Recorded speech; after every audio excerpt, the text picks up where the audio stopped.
Thank you for inviting us out here. Hold the microphone up to your I'm mouth. excited about the fact that we're going to get to talk to people who may actually care about the subject a little. Most of the time when we're in court and we're trying to present these sorts of things to jurors, and you're doing your best to make sure that their eyes are not glassing over and trying to use words that people will understand and not get too complicated. I would like to spend Hold your microphone up closer. I'm not. There Okay. you go. I would like to spend as much time tonight as we could talking about drugs. That's my field of expertise. And so any of you guys that want to ask questions about drugs, that's probably what I'll be able to spend the most time on. I could talk a long time about the crazy crime scenes that we've run across at all the different meth labs that I've seen. What I spend most of the time doing is analyzing evidence to help support or refute a charge of manufacturing. Something that Kermit already talked on a little bit. One thing that we learn at the very beginning of our training at the crime lab is that we are an objective point of view of this entire process. We are neither pro-prosecution or pro-defense, and it's important that we maintain that unbiased perspective throughout the entire process. If you get too emotionally attached to any type of case, then it may somehow skew your judgment, and it's important that we try to have as objective of an opinion as possible and let the lawyers work out all the emotion. And oftentimes we're dealing with crisis in people's families, and it's tragedies on just about every occasion.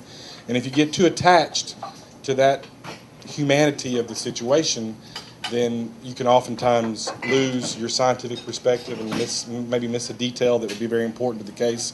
And so we have to spend a lot of time at the very beginning learning how to not associate ourselves with the horrible things that are taking place and try to focus on the science of the issue. And so oftentimes tonight you may hear me say something that may sound callous, and I apologize for that on the front end. Well, really what's happening is it's just, over the years I've kind of separated myself from what's going on. We have other people out there whose jobs are to help treat these people if they're having problems, or help rehabilitate them in prison or whatever. And I've never been trained in any of those areas. I'm trained in the science of it, and so it's always just a case to me. And so that may be. I just want to apologize on the front end if any of that stuff ever comes out. These are serious situations on a daily basis, but it's important that we try to stay as objective as possible. What got me into this field? It's a kind of a funny story. I was at UALR in graduate school, and I was trying to figure out what I was going to do with my life. And there was a lady that was working there who worked in the drug section at the crime lab, and she was telling me about all these things that she hated doing at the crime lab, and every single one of them sounded really, really cool to me. And so I thought, I'm going to go try to apply for the job. And luckily, there were no CSI shows out yet, and so there were about 12 applicants for my job because nobody knew about crime investigation yet. Nowadays, if you apply for a job at the crime lab, there's at least 75 somewhat qualified applicants. Not all of them are qualified. But back then, I think I had about 11 opponents to my position that I was going for. So that's one of the, I guess it's a good thing on this side of working at the crime lab, is that we have a huge pool of applicants to work with now, when maybe before they would have been going into other fields. And we try to, during the interview process, make sure that they understand what kind of a job they're actually applying for. We're not going to be wearing, cool leather outfits with Hummers and solving every crime in 24 hours. Most of the time it's a several-week process if we're lucky, and sometimes it's much longer than that if we're not.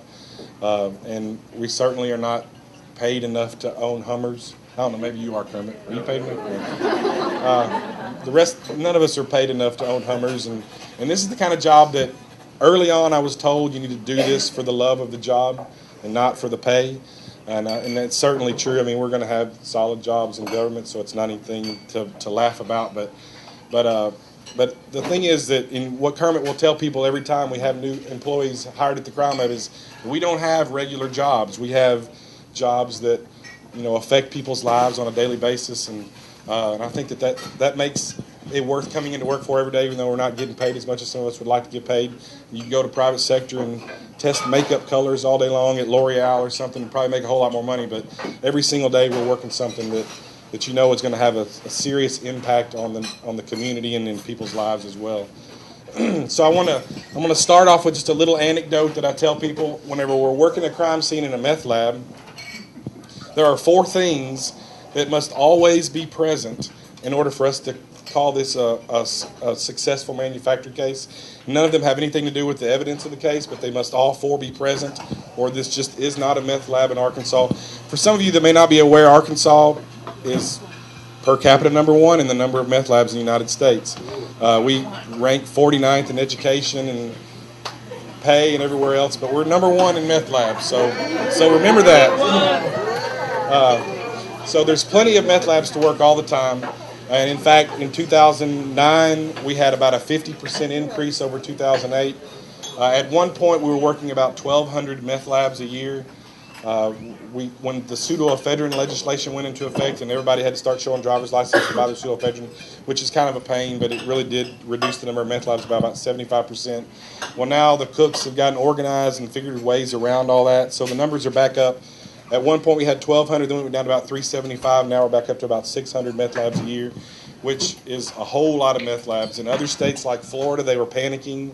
You know, what do they have, 10 or 20 times our population, and they were worried about the year that they were going to have 100 meth labs. So that's a walk in the park for us. So the four things that you have to have at a meth lab all the time: you got to have Crown Royal bags. There's tons of Crown Royal bags everywhere, and they put everything in them, including their entire VCR that they've taken apart and left all over the floor. You got to have duct tape. Duct tape is an important tool for every manufacturing case. You got to have a significant amount of pornography of all kinds, videos, magazines, homemade videos, toys, you name it. Everything is present, and there's some good science explaining why there is a higher sexual proclivity for people who use methamphetamine because of all the endorphins that you get from using the drug.